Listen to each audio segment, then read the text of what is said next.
That baby monitor you spent $400 on? According to Consumer Reports 2025 testing, the extra money may have bought you almost nothing.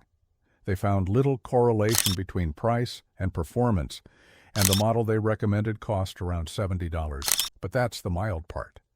Because when independent researchers ran the fanciest internet-connected monitors through a security test, 8 out of 9 failed. Here's what the testing actually found.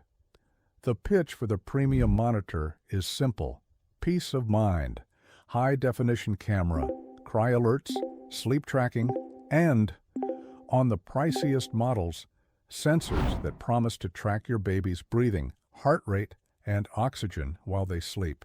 The appeal is obvious. Owlet, one of the best-known companies in this space, says its technology has been used with more than 1 million babies, and that's where the first trap is, because more expensive and more features quietly became shorthand for safer in a lot of parents' minds. Hold on to that idea, because it's exactly the assumption the testing took apart. According to Consumer Reports 2025 Buying Guide, video monitors run from under $100 to about $400. But their own testers say there's little correlation between cost and performance. In plain terms, the top-of-the-line model doesn't guarantee a better picture, a better range, or a better battery. And as you're about to see, in some categories, it performs worse. Hold on to a second idea, too. What happens when an expensive feature turns into an open door? The story of how price stopped meaning safety isn't a single test. It's a decade of official records. Start in 2013. According to a complaint from the FTC, the Federal Consumer Protection Agency, the manufacturer TrendNet sold cameras used as baby monitors while advertising that they were secure. The FTC alleged the software was faulty, and because of that, the camera feeds of hundreds of families ended up viewable on the open internet. According to the FTC, links to nearly 700 feeds were posted publicly, showing, in the agency's own words, babies asleep in their cribs. TrendNet settled, and the deal required the company to undergo security audits for 20 years. That could have been an isolated case. It wasn't. In 2015, the security firm Rapid7 tested 9 internet-connected monitors from 8 manufacturers, priced from about $55 to $260. They scored each one on a 250-point scale and translated the results into letter grades. The outcome, according to the report, 8 models got an F and 1 got a D. And here's the line that holds your whole video together.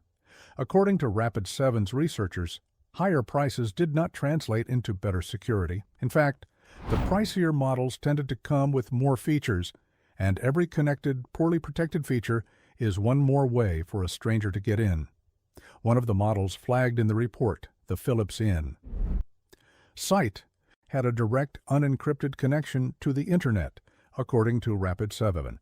Philips said that particular model had been discontinued. 30-second pause because this needs to land. The expensive extra you paid for, the ability to check in from anywhere in the world, is the same door that, if left unlocked, lets anyone in the world check in too. A cheap monitor that only transmits over radio with no internet simply doesn't have that door. Jump to October 2021. According to a warning letter from the FDA, the Federal Health Agency, the way Owlet marketed its Smart Sock, which measured a baby's blood oxygen and heart rate and sent alerts, made the product, in the FDA's reading, a medical device that required prior authorization the company hadn't obtained. To be fair here, the FDA's letter did not identify a specific safety defect in the product. The issue was classification and clearance. Even so, Owlet pulled the sock from the U.S. market. A product that cost a few $100s came off the shelves, not because it broke, but because the promise it sold hadn't cleared the regulator. And that question, about what these expensive sensors actually deliver, came back hard. In September 2025, The FDA issued a consumer alert about unauthorized infant monitors that claim to measure vital signs like heart rate, breathing, and oxygen. According to the FDA, these devices haven't been tested by the agency for safety or accuracy, can fail to detect a real problem in your baby, can produce inaccurate readings that lead to unnecessary emergency room trips, and in some cases can cause burns or skin irritation. Consumer Reports reinforces the point. Both the American Academy of Pediatrics and the FDA say these health tracking features haven't been proven to prevent sudden infant death syndrome. In other words, the most expensive feature on the most expensive monitor is exactly the one with the least backing. Good moment for the obvious reminder. Check your own products at CPSC. GovDAR recalls, and talk to your pediatrician before trusting any device for health decisions. No video replaces that, and price, again, protected no one. According to a February 2026 recall from the CPSC, the U.S. Consumer Product Safety Commission, about 81,800 BabySense MaxView monitors were recalled.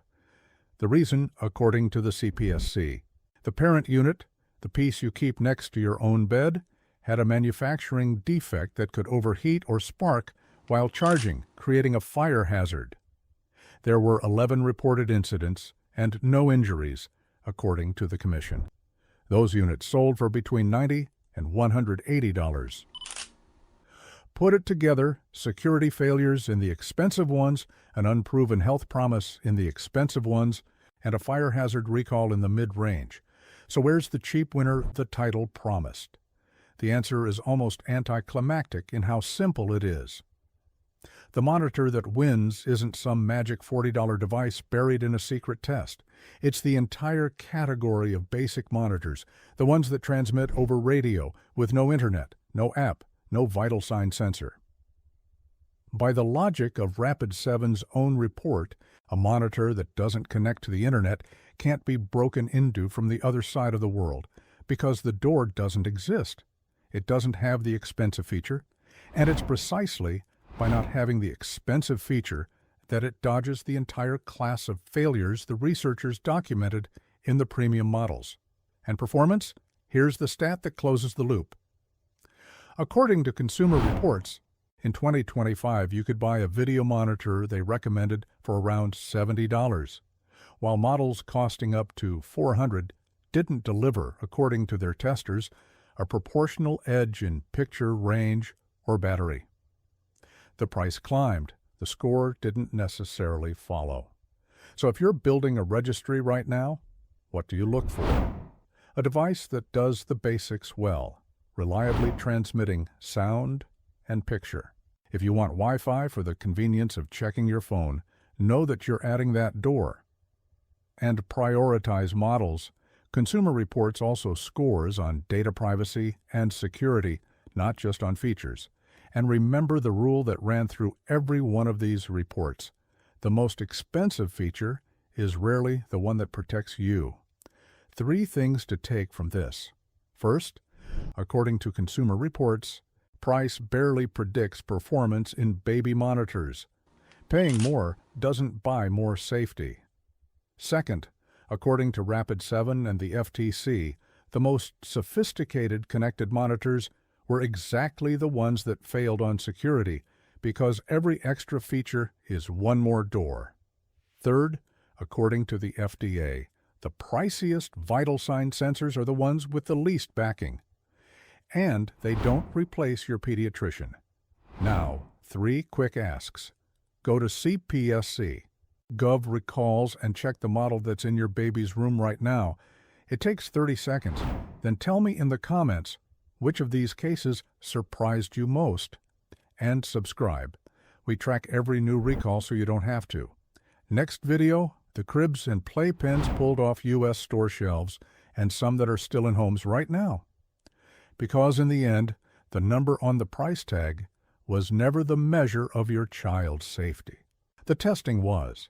And if there's one pattern that keeps repeating across all of this, it's that convenience quietly trades places with control.